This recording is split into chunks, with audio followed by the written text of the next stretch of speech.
Hi everyone! Welcome to Sulit Reviews. So natapos na natin guys yung gaming review para dito sa V21e at saka V21 5G ng Vivo. Ngayon naman, pag-uusapan natin yung kanilang performance pagdating sa kanilang camera, lalo na pagdating sa selfie camera.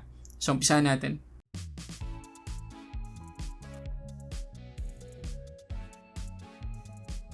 Okay, so gaya pa rin ng dati guys, gusto ko muna kayo i-invite na mag-subscribe dito sa channel natin at i-click na rin yung notification bell dyan sa baba para ma-notify kayo sa mga susunod nating uploads. Okay, bago kayo pakita guys sa mga sample images dito sa V21e, V21 5G, ito muna yung specs ng kanilang camera. So dito guys sa V21e, meron tayong 64 megapixels, 1.89 aperture na main shooter, 8 megapixels na ultra wide, 2 megapixels na macro lens at yung kanyang selfie camera ay 44 megapixels 2.0 aperture.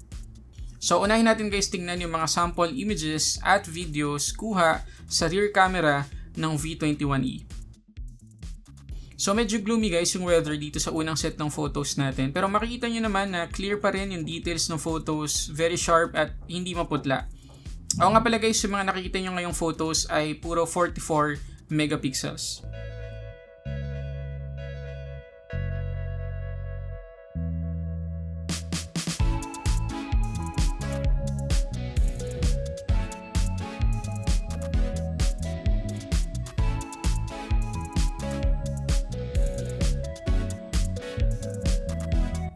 Mapansin nyo din na kahit sa low light condition, buhay na buhay pa rin ng kulay at hindi grainy yung photo.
Okay, so kagaya ng dati guys, unahin natin tong selfie camera ng V21e.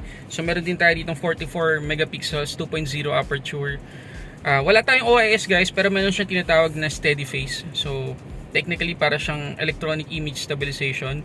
So kapag in-on natin yung steady face, makikita ninyo na magiging tight yung ating framing. So medyo nag-zoom tayo ng kaunti dito. Pero mamaya papakita ko sa inyo kapag naka-off yung steady face. At mamaya papakita ko din sa inyo kung ano yung performance ng selfie camera nitong V21e kapag naka-on yung steady face habang naglalakad tayo at kapag naka-off din. Para magkaroon kayo ng idea kung ano yung magiging itsura natin kapag ginamit natin, if ever, sa vlogging itong V21e. Pero kung pag-uusapan natin guys yung quality, pasadong pasado. Kita nyo naman guys yung kulay natin. Hindi tayo overly saturated. Hindi tayo mukhang manikin dito kasi walang filter. Naka-off yung filter natin dito. Pagkatapos, hindi rin tayo maputla. So, pasadong pasado pagdating sa kulay. Para sa akin, pasadong pasado siya pagdating sa kulay. Pagdating naman sa exposure, makikita ninyo yung likod natin.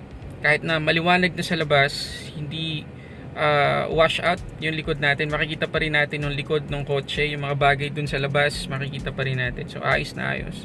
So i-try naman natin siya kapag naka-off yung steady face.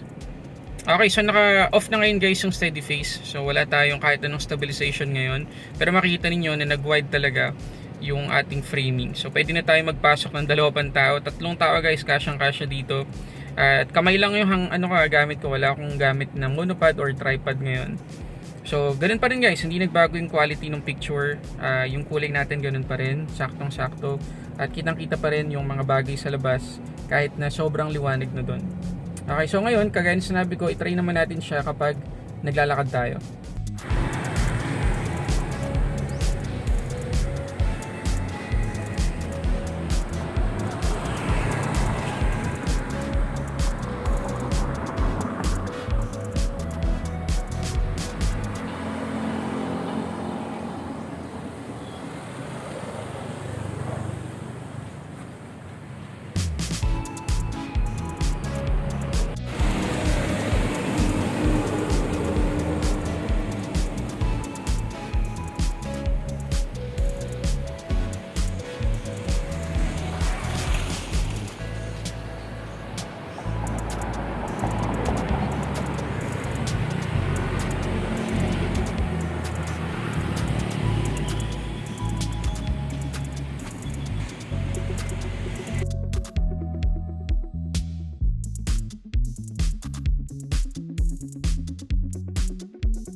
Okay, so dito naman tayo ngayon guys sa V21 5G. So doon muna tayo sa kanyang camera specs.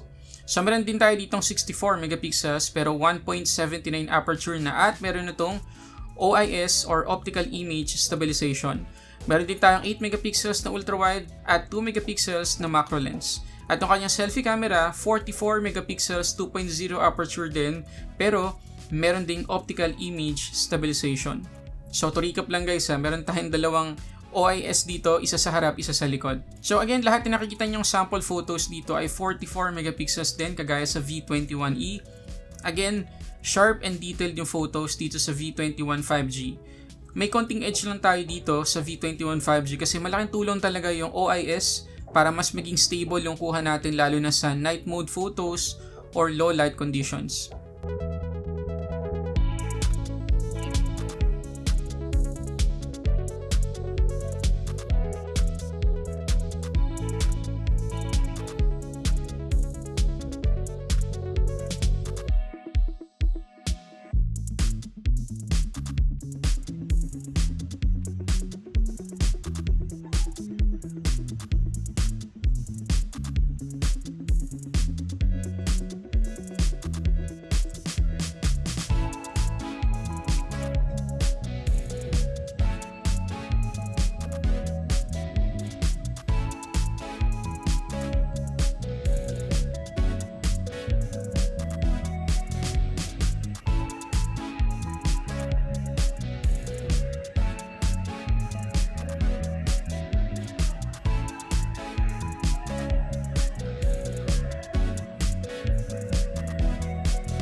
Okay, so ngayon naman guys ay dito tayo sa V21 5G. So ganun pa rin, 44 megapixels 2.0 aperture yung ating selfie camera dito. Pero meron na tayo ngayon ditong OIS or Optical Image Stabilization, which is better sa Electronic Image Stabilization kasi built-in na yung kanyang stabilization guys. At bihirang-bihira ako makakita ng mga selfie camera ngayon na merong OIS. Karamihan talaga mga EIS lang. So yun yung isa sa malaking edge ng V21 5G sa ibang mga phones sa ngayon. Ngayon, pag-usapan natin muna yung quality. Makikita nyo na halos ganun pa rin sa V21e. Okay, yung kulay natin dito, hindi tayo maputla, hindi rin tayo overly saturated, at yung mga bagay sa labas, kahit na sobrang liwanag ay kitang-kita pa rin, which is good. Good sign yun. So, kung tutusin guys, hindi na natin kailangan dito ng steady face kasi nga meron na siyang OIS. Pero if ever na gusto nating i-activate yung steady face para ma-sure natin na talagang stable tayo, pwede naman. Kaya lang, mada-downscale tayo to 1080p. Yun lang yung napansin ko dito. So mamaya-maya itatry natin yung steady face. Pagkatapos, itatry din natin mamaya, kagaya ng ginawa natin sa V21e kanina, na naka-turn on yung steady face habang naglalakad tayo at naka-off din kapag naglalakad tayo. So titingnan natin yung difference nila. Okay, so naka-on na guys yung ating steady face dito sa V21 5G. So mapapansin niyo na kagaya dun sa V21e kanina, mas naging tight yung framing natin dito, medyo nag-zoom tayo. At yun nga lang, hindi katulad dun sa V21e, 1080p na lang yung ating resolution dito. So kung ako lang naman kung ako lang yung mag-a-advise sa inyo, kahit hindi nga na i-turn on dito sa V21 5G yung steady face, kasi nga stable na tayo by default dahil dun sa OIS. So kagaya yung sabi ko kanina, itatry natin yung steady face on tsaka steady face off dito sa V21 5G habang naglalakad, at kayo na humusga kung ano yung performance niya kapag naglalakad tayo.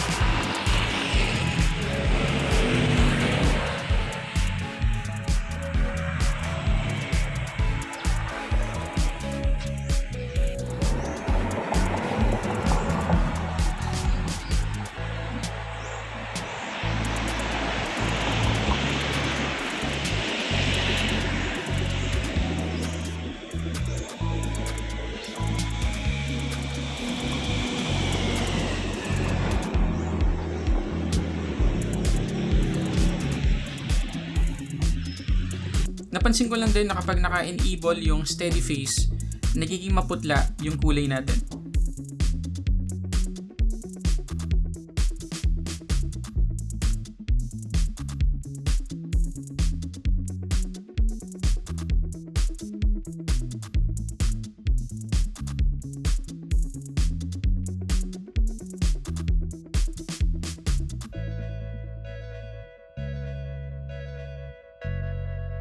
Okay, naka 4K 30 frames per second pa rin tayo dito guys. Sa nakikita yung video ngayon dito sa V21 5G. Bigyan ko na rin kayo na idea kung ano itsura niya kapag talagang halos wala ng ilaw sa paligid natin. So medyo grainy na, makikita nyo naman. Pero ang edge nitong V21 5G, meron siyang dual LED flash sa harap. At pwede nating i-turn on yan habang nagtitake tayo ng video. So i-turn on natin yan para makita natin yung difference. Ang tawag dyan guys ay spotlight. Kaya nakita ninyo, malaki yung difference kapag naka-on na yung dual LED flash. Talagang mas makikita tayo at malilesen yung pagka-grainy ng quality. Sana lang talaga dumating yung time na pwedeng i-on yung dual LED flash sa mga Zoom conference, sa Skype, o sa ibang mga video conference application na ginagamit ngayon.